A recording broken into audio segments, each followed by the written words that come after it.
Hey everybody. So I get asked the question a lot, how do we get in a space where we don't care what other people think? And I feel like everybody wants to know like the miracle response to this. There is no response that you'll never ever care what people think. I think all because we are human on some level, we could be triggered by what another person thinks, even if we've come a long way on our journey and on our path. But one thing that I want to share with you guys that really helps me is putting this whole thing into perspective. So what this whole journey is an experiment. It is. It's a big experiment. We're all being dropped in. I was dropped here. People who aren't even conscious of their ascension journey, that are still in the matrix, were dropped in here. We were all dropped in here as an experiment.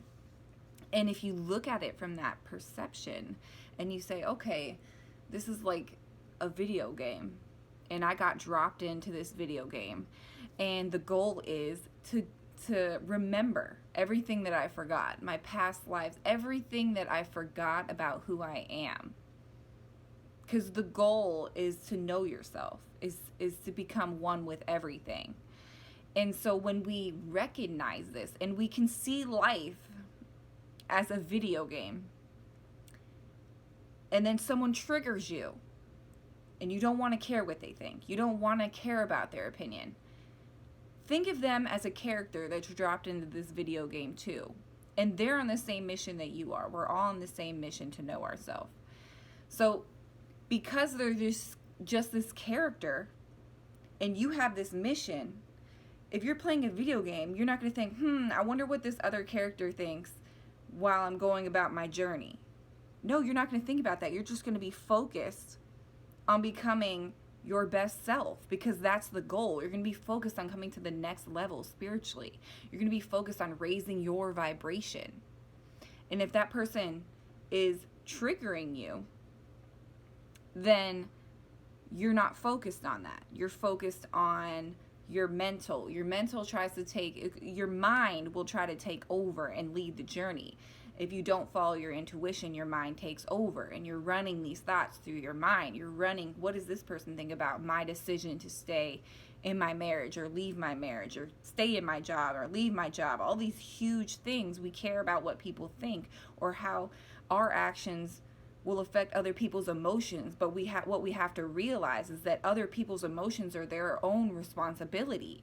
And if they have a emotional reaction or upset about something, that's their own personal problem. Now, I'm not saying be unkind to people or anything like that, but and if you are raising your vibration and coming into this space of knowing yourself, you won't be a vibrational match to being uncaring or mean to people. Like, you're not a vibrational match to that. And what the universe does is that people who are not a vibrational match to you, which means maybe they're gossiping all the time, or maybe they're just not leading the same path that you are, even if they're family, even if they've been your friend for a long time, they could vibrate out of your life, not completely, especially if it's family, but you might not see them as much anymore. You aren't going to be resonating with the same things that they're resonating with in their life.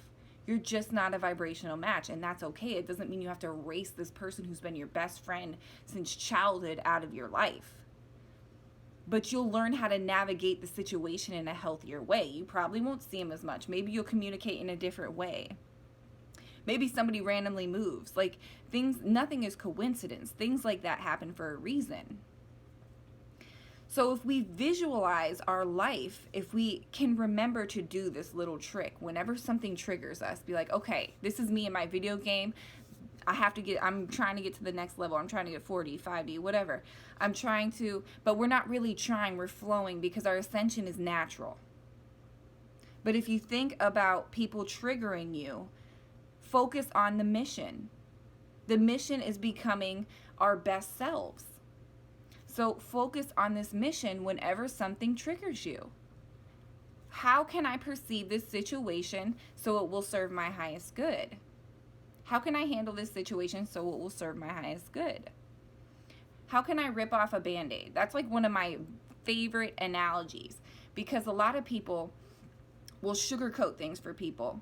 So say they don't want to go somewhere with somebody, and they had somebody asked them to like meet them for dinner, and they just aren't feeling it. They don't really want to go, but they're gonna go anyways to people please. No, how can you handle that differently? You could and this is another thing. This is what I mean about ripping off the Band-Aid, is just being honest with people. Just being upfront. Stop putting things off. Stop, like, if you need to tell somebody something, then tell them right now. Rip the Band-Aid off. Get it over with. Otherwise, it's going to be feeding, your mind is going to keep going and going and going. When you let things sit and you don't deal with them, especially when it comes to relationships with other people, during this journey, they'll eat away at your mind. The whole thing all you'll do is think about it until you finally do it. So don't procrastinate on those things. Rip the Band-Aid off, get it over with, have these conversations with people, be open and honest and transparent. Don't sugarcoat things. This is who I am now. This is what I want to be doing now. I'm not going to be able to go out to eat all the time. I'm not going to be able to go do these things. I'm not going to be able to, because it's not what I want to do. I'm on a different path. Be honest with people. And if they don't accept it, well, then that's on them. But you're at least being real. And if you get it out there, like, most people are very understanding. They really are.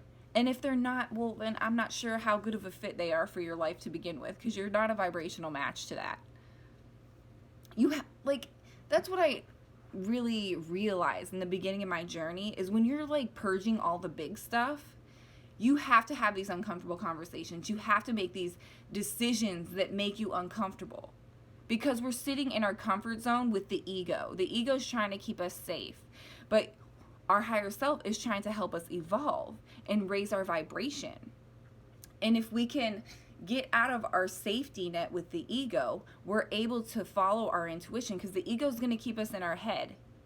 It is very difficult to follow your intuition and be in tune with your higher self when you're constantly in your head and the ego's running it. That's why I use that example of being in a simulation, being in a video game, being dropped in here, and the mission is to become one with yourself. And that is the number one priority, because when you are aligned with your higher self and you are matching to the highest vibration, that is who you are when you interact with your kids, when you interact with your family, your friends, whatever. You're giving them your best self. Everybody benefits from that.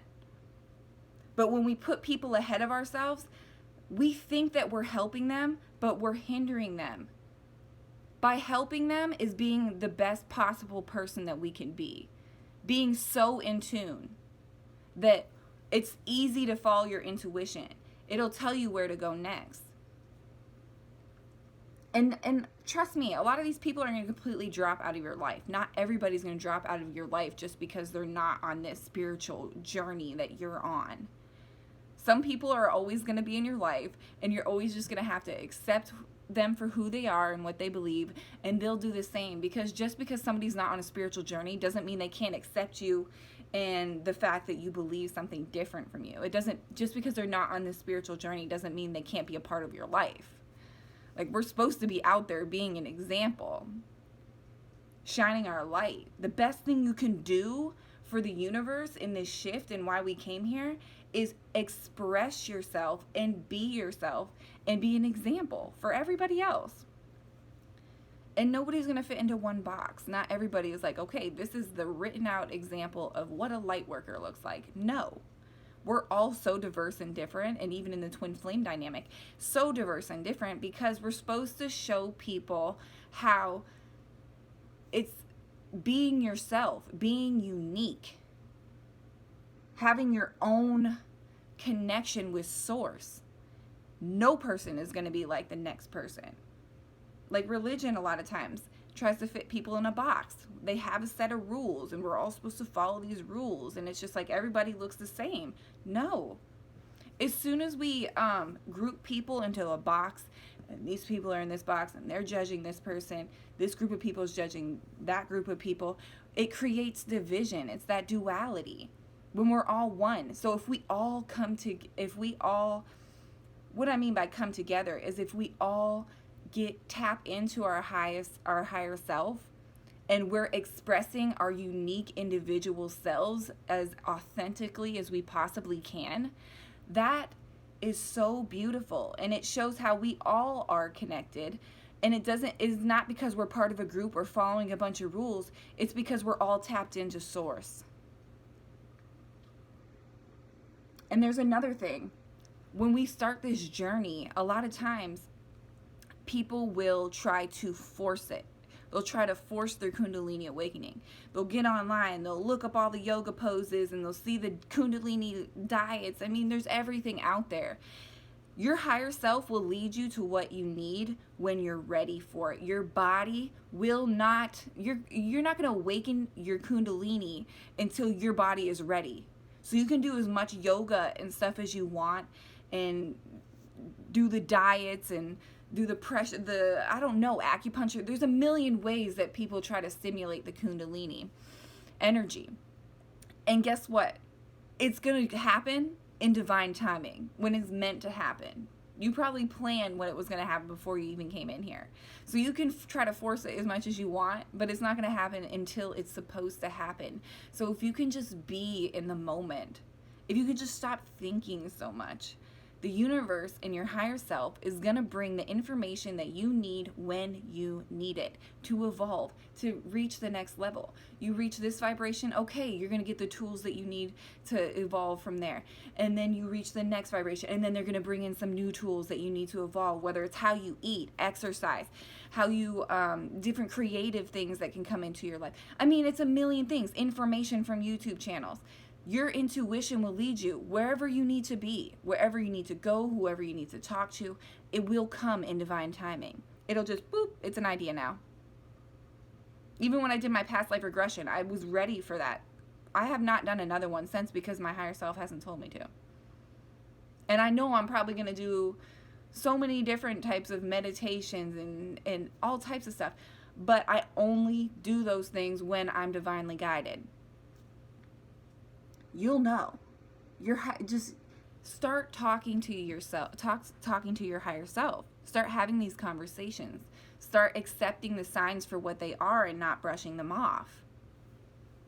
We all have we all have the ability to tap into any gift that is even fathomable out there.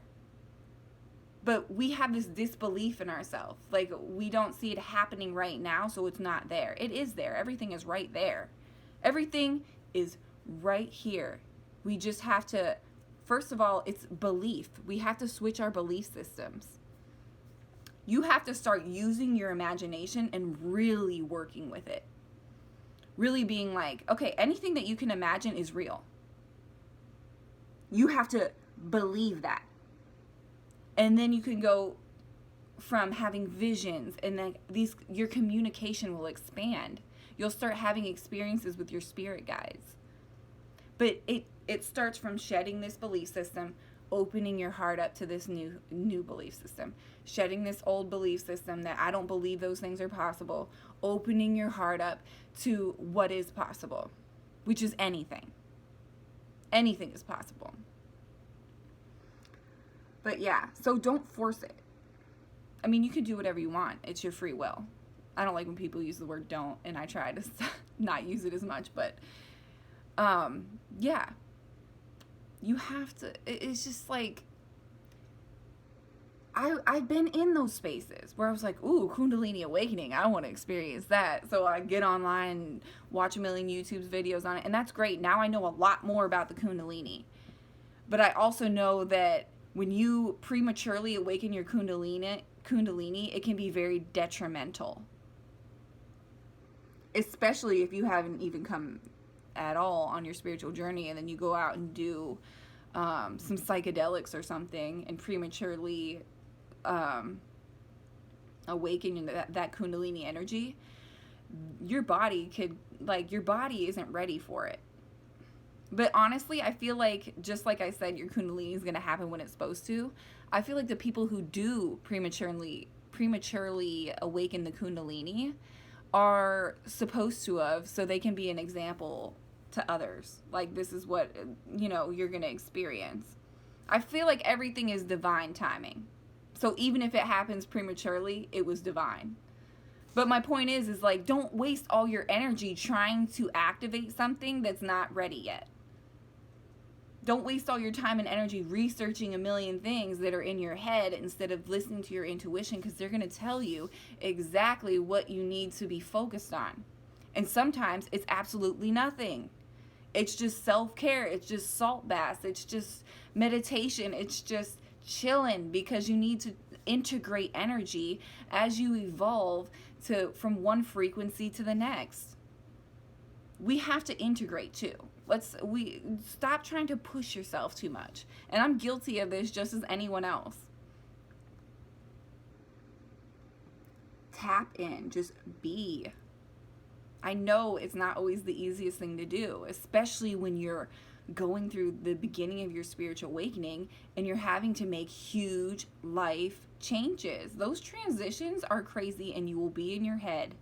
And the hardest thing to do is even just sit down and meditate and get your mind to be quiet, to tap into your higher self and your intuition. But trust me, you can do it. You can do it. And that's one thing about me. I was like, because my parents were drug addicts and alcoholics, I was very square about drugs and all that kind of stuff.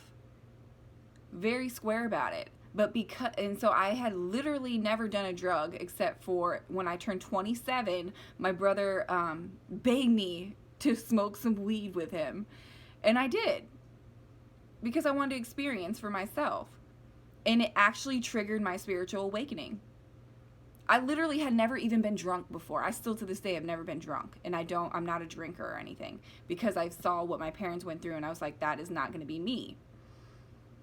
Don't get me wrong, there were other cycles that my parents went through that I had to experience and clear for them. But I was glad that I naturally cleared that. I naturally cleared the drug thing for my family just by witnessing certain things that I witnessed as a child. And then seeing my parents being able to overcome it and not touch drugs or alcohol again, like, to see how strong they are and to see how they struggled, it was just like enough for me to not even want to try it. But the funny thing about it was then because I had a lot of anger issues and stuff, when I tried marijuana for the first time, it calmed my mind and body down so I could relax enough so my higher self took over. I'm not saying, I was definitely not the type of person to get stoned or anything, because I didn't even take a lot of like medication or anything. So if I do take like medicine, or when I smoke weed, like, it hit me hard and I barely had to smoke anything. My point is that I like the fact that I came so far with no help. It was just me. There was no substances. And then I did have, first of all, weed isn't that big of a deal. But when you start doing psychedelics and stuff to open your Kundalini, it's okay. I have no problem with people doing that. That's fine. If that's the route they want to go, it kind of fast tracks you to look at your shadow side, be conscious of it, and purge it. So that's a great way. But I'm like kind of proud of myself that I came this far, and I've never done a psychedelic. I've never done any of those things to try to trigger a Kundalini awakening or anything. And the fact of the matter is like, that probably just wasn't my path. So I could share this story right now that you can do it without anything like that. You can do it just by letting yourself organically evolve, and your higher self will take the reins. I think Phil Good mentioned one time that he had a premature Kundalini awakening because he had tried marijuana, like a larger dose of marijuana, and he ended up going into the psych ward for bipolar and all this kind of stuff, because it like whoosh, fast tracked him before his body was in, everything was really ready. But it worked for him. That was supposed to happen for him, and I was supposed to be the one that awakened without any help, with like drugs. I mean, I guess weed did kind of help me in a way because it helped me relax so I could tap in, but it's nothing like a psychedelic or something that takes you on a trip. You know what other herb is really cool to even smudge or smoke is mugwort, and I made a whole video on that if you want to go check out my videos. You can actually astral travel and have really vivid dreams and then maintain the memory of your dream much longer. So if you want to try that. But I do hope one day to try, I don't even know how I'm off on this tangent of psychedelic drugs. I do want to try them one day. Oh, it was because forcing awakening and stuff. That's the topic I was talking about. But, yeah, it's going to happen in divine timing. I'm patient. You know, I've never even done mushrooms or anything. Nothing. I miss square over here. But, yeah, everything's going to happen the way it's supposed to happen. I know a lot of spiritual teachers say you shouldn't use anything and all stuff, and then you have spiritual teachers say this can help you, and guess what? Whatever comes into your experience is what's supposed to come into your experience, and it's all divine. And we need to stop judging each other about it. Who cares? Who cares? Everybody has a different path. Let's stop trying to fit each other in the box. And that's what I always want to mention about drugs, especially when I hear spiritual teachers come on and are very judgmental about those who do use psychedelics and stuff. Like, that's their path, and we love them, and that's your path, you know, not using anything, and we love you, and we're all one, and it doesn't matter. And I'm gonna get all hippy dippy right now, and peace, love, and happiness, because that's really what it is. Like, all the judgment is just your own personal issue that you need to work through. Because you honestly, like, once you get to a certain stage in your spiritual journey, like, it doesn't matter what anyone does. You don't feel like you want to, like, judge them or demean them or anything for it. They just are who they are, and we love them anyways. And if they're something that might be toxic for us, we can send them love and keep them at a distance. And that's just the way the world works. We have the whole point of all of this is to carry this higher vibration so we can help everyone ascend, and so we can individually ascend. If we're out here judging people for what they do, that's not helping us, and that's not helping them. So it's all about understanding, love and understanding. And I think I'm going to end it here because it's getting kind of long. But I love you guys. If you're interested in any of my services, check out my website, kelseyfranks.com. And you can follow me here on YouTube, like and subscribe, or on Instagram and Facebook. Just look up Kelsey Franks. I'm easy to find. Hope you have an awesome rest of your day.